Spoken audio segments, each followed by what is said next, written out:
SC వర్గీకరణ అమలు కోసం ఎంఆర్పీఎస్ ఎలాంటి పిలుపునిచ్చినా సిద్ధంగా ఉండాలని మందకృష్ణ మాదిగ అన్నారు. లక్ష డప్పులు వేల గొంతులతో ఫిబ్రవరి 7న తలపెట్టిన కార్యక్రమానికి మద్దతుగా నాచారంలో సబ్బండ కులాల సహకార సభను నిర్వహించారు. ఈ కార్యక్రమానికి ముఖ్య అతిథిగా మందకృష్ణ మాదిగ హాజరయ్యారు. 3 దశాబ్దాలుగా ఎంఆర్పీఎస్ చేసిన ధర్మయుద్ధం అంతిమ దశకు చేరుకుందన్నారు.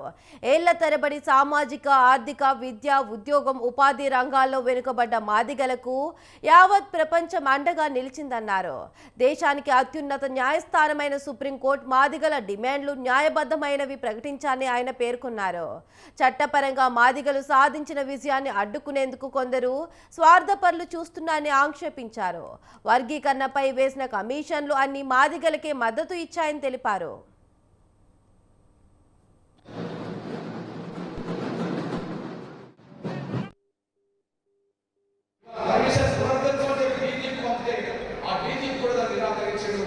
ఒకవైపు 7వ తారీఖు నాడు మన ప్రదర్శన పెట్టాలనుకుంటే రేపు అసెంబ్లీ పెట్టిండ్రు. మరొక వైపు కమిషన్ రిపోర్ట్ వాళ్ళకు వచ్చేసింది. దాన్ని అడ్డు తగ్గడానికి వాళ్ళు మన ఆలోచన చేస్తున్నారు. ఏదేమైనా అడ్డు తగ్గే శక్తులకు కాంగ్రెస్ తగ్గుతుంది. వర్గీకరణ అయితే స్వాగతిస్తాం, ఎవరికైనా అండగా నిలబడతాం.